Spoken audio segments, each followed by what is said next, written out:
better recognize who's on this like it's a no-brainer. Juala what a nice name amblina. Kinena kiwa kwa scene labda yenu ndo kunyesha. All I do ni kuandika kushina na pad kama gamer.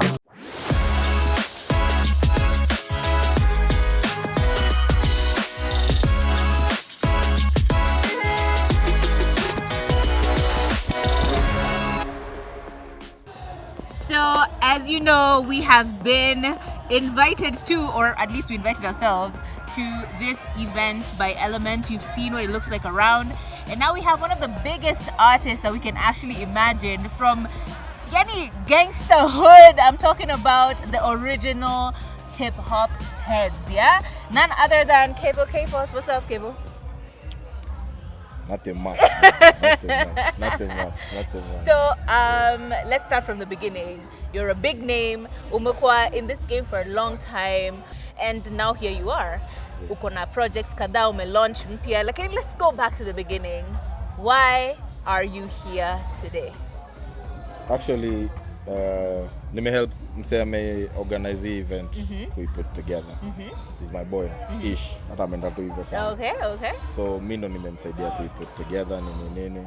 Nika idea tulikuwa nayo tu behind the scenes so that tunaweza get wase tu a meet, a mingle, a network, a connect, a chill, na get wasikize muziki nini. So it's like an intimate link up to chini ya maji. It really is. Yeah, so ni mali tu tumepatana with the boys wase wanafanya graffiti, umeona they're spraying the walls huko kote. It looks really beautiful. Yeah, shout out Manze Spray Uzi, shout out A-Town crew kama kawaida.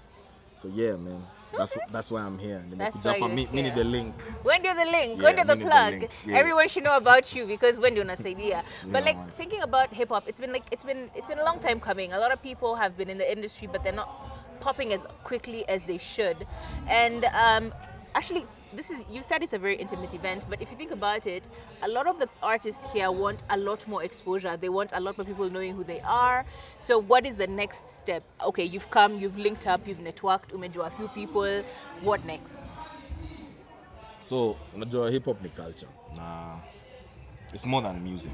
So most people who don't subscribe to the culture, they just know the music peke yake.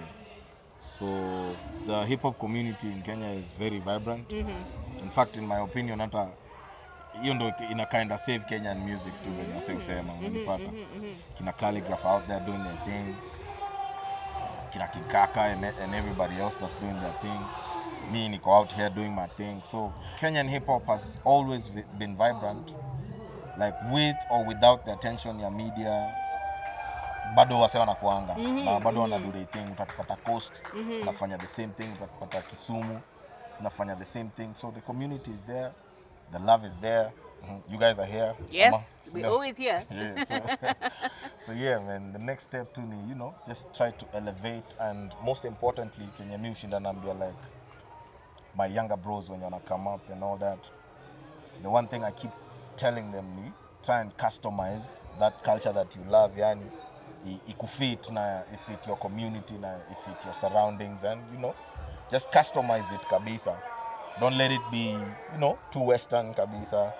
Customize. Yeah. Ikusuit pia ikue relatable na like your people, your potential target audience. Yeah, true. Because like the hip hop culture in Kenya is it always feels like we're trying to extrapolate from other people. Hakuna ile authentic identity. Like the first thing I think about when I think about Kenyan hip hop, I think of akina Uko Flani. And that is many years ago. Yes, the culture is still there. Yes, Uko Flani is still working. But like that is what I think about when I think about Kenyan hip hop. So what advice do you have for like a new upcoming artist mwenye anatry kukua bado identified as a Kenyan hip hop head artist, but anataka bado kukua popular or to trend or to get like the mileage kwa industry? It's actually very simple. Okay. So just be yourself, and do you. That's the number one thing. And the number two thing, which is equally as important, is try and customize your art. Customize it. Unatoka Buru, ongelesha wase wa Buru, ongelesha wase wa Umo, wako tu hapo hivyo. Wacha kuongelesha wase imaginary wako somewhere, someplace, unaniget. So if you're coming up, talk to your people like aundo your first audience ever, yani. Ase uko nao hapo. So you need to figure out the language they use.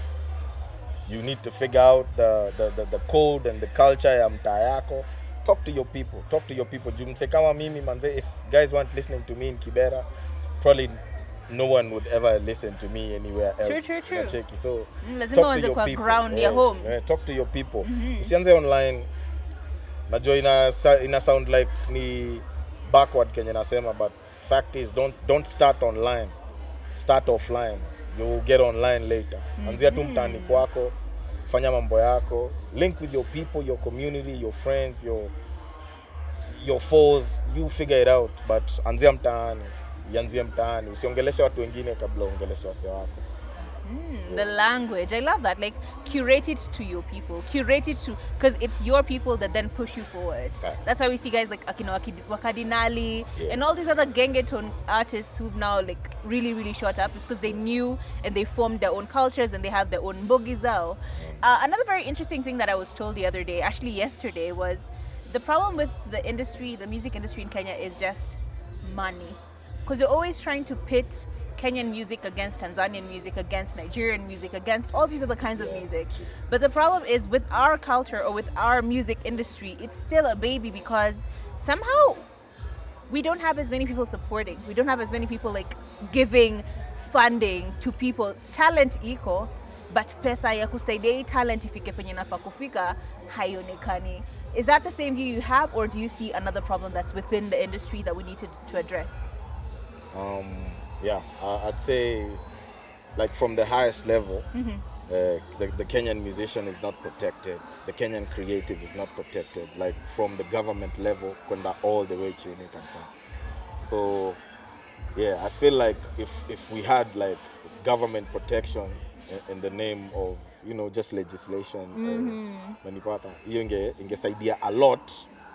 Like, it would be like a deterrent from all these people that, you know, when you wanna kind of, you know, sit on the industry and make it like seem like it's like they own it or something. Yeah. So I kind of feel like we need legislation. In fact, hiyo kenye the CS huyo Ababu na Mwamba alidu, I know it seems like a noble cause to help the artists, but I don't think forming any committee or anything is gonna help Kenyan artists ultimately more than actual legislation. Okay. He's in the corridors of power. Yeah. All he needs to do is come up with a bill, like present to parliament, and it's like a music policy that could protect Kenyan artistry and creativity, and, you know, just giving it priority over hizo za huko hivyo nje. Okay. I know we have the internet, but let's be honest, manze. Ultimately, most Kenyans rely on conventional media. True. For consumption. Yao ya entertainment, na education, na news and all that. True. So we might say, oh, but there's the internet, but it's just me and you who are online. Guys in Maralal, and even the ones that are online, they're not necessarily online for entertainment. It's pretty much news, gossip, all of that.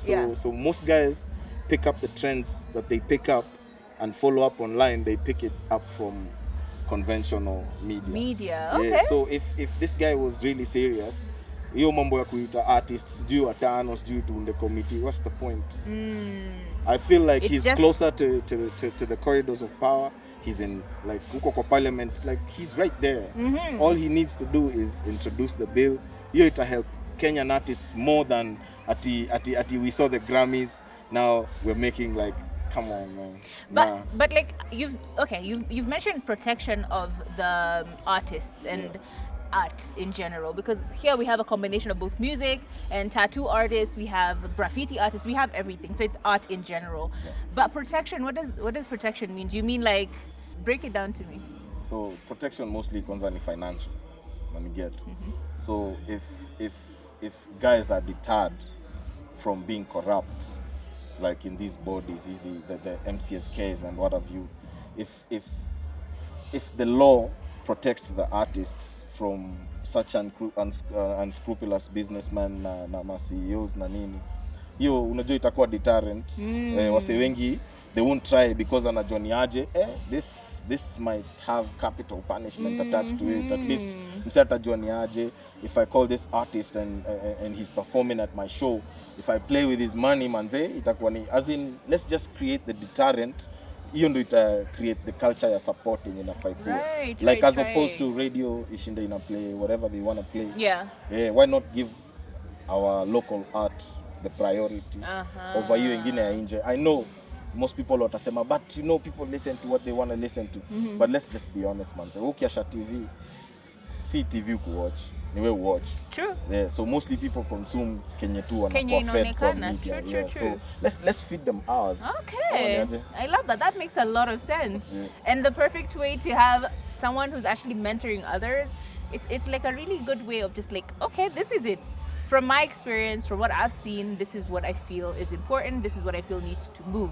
Yeah. So, good. Thank you very much for being here, for having us. Well, thank you so much. Actually, yes, thank you very much for having us, and thank you much for like giving us your point of view. It's amazing. Yeah. Now let's talk about your art, your music. Yeah. There's a new album, and we want to hear what's it about. What do we expect to hear when we listen to it? So, Nikon actually 2 new albums, recent like releases. Kuna Fadela. Na kuna number 9 drill. It's my unique take as usual from Kibera number 9. You already know. Yeah, so the albums are there. They're available on Boomplay, on Spotify, on Apple Music. Just search Kayvo KForce. One album inaitwa Fadela. Fadela is a 12-track album. Wenye nimecollaborate a couple guys hapo ndani. Mtasikia manze, some you know, some you don't know. But ni generally good art, yani good street art. Number 9 drill is the same. It's a drill themed album. Going with the number 9 theme. It has 8 tracks actually. Oh, okay. Yeah, so mnaweza ingia Boomplay pale, muiangalie. Na kama una Boomplay manze, Spotify, hizo zingine zote. Apple Music everywhere. Yeah, okay. Just search to Kayvo KForce. Hata ukichanganyikiwa, just Google Kayvo KForce. Links ziko pale. Utakosa. All right, thank you so much. Yeah, man. Make sure you check out his music. Make sure you check out this legend, because trust me when I tell you, if you haven't listened to his music, then I really don't even know what you're listening to anyway. See ya.